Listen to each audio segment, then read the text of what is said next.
Enquanto você vê stories de amor próprio e gratidão, um homem que ensina outros homens a dominarem as mulheres espancou a namorada porque ela disse não. Para quem não conhece, Thiago Schultz é um influenciador de 37 anos que se intitula Coach de Masculinidade e ficou conhecido nas redes sociais como Calvo do Campari. Isso depois que um vídeo dele viralizou com ele dizendo que recusou uma cerveja oferecida por uma mulher enquanto ele estava bebendo um Campari, alegando que ela estava tentando testá-lo e moldá-lo. Ele é um dos principais nomes do movimento Red Pill aqui no Brasil. Red Pill, para quem não sabe, é um movimento que prega a superioridade masculina e ensina os homens a verem as mulheres como seres manipuladores que precisam ser controlados e dominados. E tudo isso disfarçado de empoderamento masculino e autoajuda para relacionamentos. Na última sexta-feira, dia 28 de novembro, o Calvo do Campari foi preso por agredir violentamente a sua namorada de 30 anos, depois que ela se recusou a ter relações sexuais com ele. Segundo o laudo do Instituto Médico Legal, a mulher apresentava marcas de mais de 11 tipos de agressões pelo corpo. Mas ele foi solto no sábado com medidas protetivas. Enquanto o mercado holístico vende posts de amor próprio com filtros de pôr do sol, um homem que ensina outros homens a dominarem as mulheres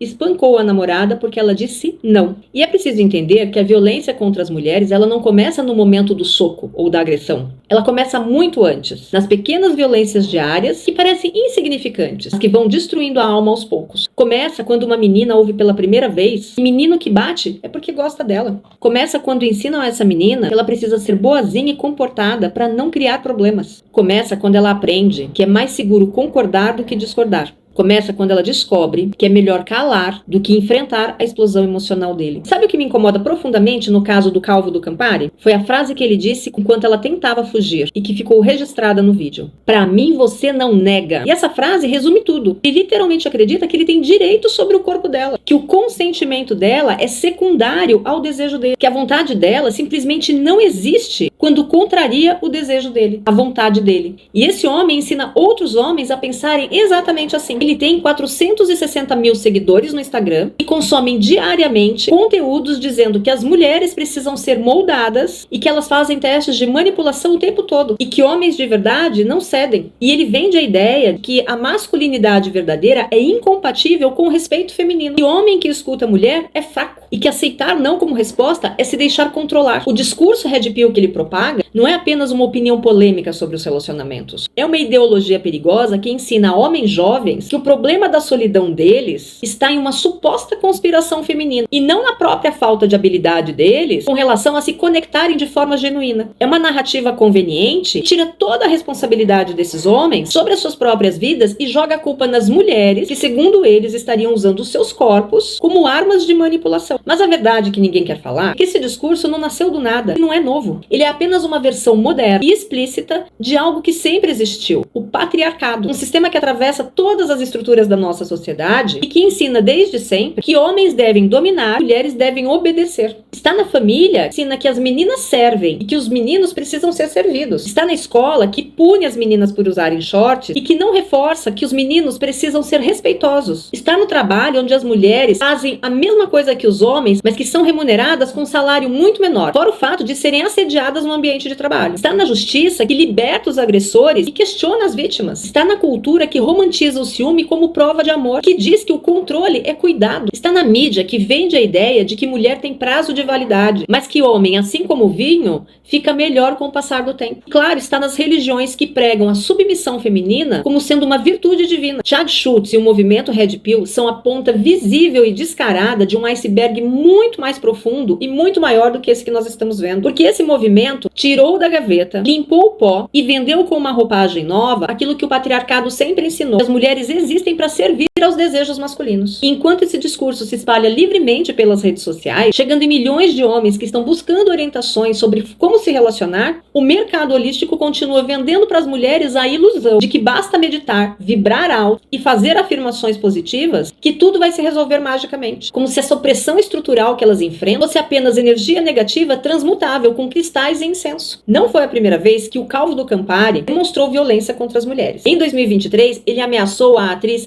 Lívia Lagato, depois que ela fez um vídeo satirizando discursos misóginos, sem sequer citar o nome dele. Ele mandou mensagem dizendo que ela tinha 24 horas para apagar o vídeo, senão seria processo ou bala. A justiça suspendeu o caso por 2 anos, desde que ele não cometesse esse tipo de crime novamente. Mas menos de 2 anos depois, uma mulher está marcada com mais de 11 agressões pelo corpo, vindas exatamente deste mesmo homem. Quantas mulheres precisam ser agredidas antes que a gente entenda que esse tipo de discurso mata? Quantas mulheres precisam fugir correndo pelas ruas, com medo de morrer dentro da própria casa, antes que a gente pare de tratar misoginia como opinião polêmica protegida pela liberdade de expressão? Quantas mulheres precisam ouvir "pra mim você não nega", que a gente reconheça que existe uma linha direta conectando o que homens como o Thiago Schultz ensinam e fazem? E eu quero deixar claro o que eu penso a respeito disso. Homens que constroem carreiras lucrativas, ensinando outros homens a desrespeitarem as mulheres, são diretamente responsáveis pela violência que esses ensinamentos geram. Plataformas que permitem que esse tipo de conteúdo circule livremente são cúmplices. Sistemas judiciais que tratam ameaças contra as mulheres como crimes menores e suspendem processos sem punição real são cúmplices. Famílias que criam meninos achando que eles não precisam aprender a lavar louça ou a fazer comida são cúmplices. Escolas que não reforçam que respeito e consentimento são obrigatórios são cúmplices. Mídia que hipersexualiza as mulheres e romantiza relacionamentos abusivos é cúmplice. E sim, o mercado holístico que vende autoajuda sem jamais questionar as estruturas patriarcais também é cúmplice. Não adianta ensinar as mulheres a meditarem se não ensinamos os meninos a respeitarem. Não adianta falar de autocuidado feminino se não falarmos de responsabilidade masculina. Não adianta vender empoderamento em posts bonitos se na vida real continuamos aceitando que homens tratem as mulheres como objetos que devem obedecer às suas ordens. Não adianta falar de igualdade se continuamos criando meninos para mandarem e meninas a obedecerem. O caso do Thiago Schultz é sobre alguém que ensina explicitamente que as mulheres devem ser controladas, que foi denunciado anteriormente ameaçar mulheres que ousaram criticá-lo, que finalmente fez na vida privada aquilo que ele vinha pregando na vida pública há muito tempo. É sobre a completa coerência entre o que ele fala e o que ele faz. Eu não posso, eu não consigo e eu não vou ficar em silêncio diante disso. O meu posicionamento é objetivo e nítido. Homens que ensinam outros homens que mulheres são seres inferiores que precisam ser dominados são perigosos. Discursos que naturalizam a violência de gênero como se fosse apenas opinião polêmica são perigosos. Sistemas que protegem os agressores enquanto revitimizam a vítima são cúmplices. Não existe transformação verdadeira que seja conivente com opressão. Agora eu te pergunto, você já foi chamada de louca quando tentou expressar a sua opinião ou o seu desconforto? Você já sentiu medo de contrariar o humor dele? Você já se pegou explicando exaustivamente algo óbvio enquanto ele revirava os olhos como se você estivesse inventando um problema? Você já fez algo que não queria só para evitar a tensão que viria se você dissesse não? Você já ouviu que está exagerando, que é sensível demais, que está vendo problemas onde não existe? Se você reconhece uma dessas perguntas, preciso que você entenda uma coisa fundamental. O desconforto que você sente não é frescura. Você não está exagerando. O medo que você carrega não é paranoia. O seu corpo está tentando te proteger de algo real, mesmo que a sua mente ainda não consiga nomear exatamente o que é. E você não precisa esperar ser agredida fisicamente para ter o direito de reconhecer que isso não é saudável. Isso não é amor. Amor de verdade não diminui. Amor de verdade não controla. Amor de verdade não exige que você se anule para poder existir. Amor de verdade não te faz caminhar sobre cascas de ovos dentro da sua própria casa. Amor de verdade não te faz sentir medo de dizer aquilo que você pensa ou sente. Amor de verdade não te pune quando você estabelece limites. Amor de verdade não confunde não com talvez. A violência contra as mulheres se sustenta no silêncio, se sustenta na normalização, se sustenta na ideia de que algumas coisas são privadas demais para serem discutidas publicamente. Se sustenta na culpa que mulheres carregam, achando que se tivessem feito diferente, se tivessem sido mais compreensivas, mais pacientes, mais carinhosas, nada daquilo teria acontecido. Então, eu quebro o silêncio. Eu nomeio, eu aponto, eu digo em voz alta e sem rodeios. O que aconteceu com essa mulher é uma consequência direta de uma cultura patriarcal que ensina aos homens que eles têm direitos sobre o corpo das mulheres. E enquanto essa cultura não for confrontada de forma radical, enquanto discursos misóginos continuarem sendo tratados como opinião legítima, enquanto a justiça continuar sendo leniente com os agressores, enquanto famílias continuarem criando filhos para dominar e filhas para servir, outras mulheres continuarão sendo agredidas, estupradas e mortas. O meu trabalho não é vender ilusões. O meu trabalho é mostrar a verdade nua e crua, doa a quem doer. Porque somente nomeando a opressão, reconhecendo as estruturas que nos prendem, é que podemos chegar do outro lado inteiras. Por isso eu te pergunto, até quando você vai continuar fingindo que está tudo bem, enquanto o seu corpo grita o contrário?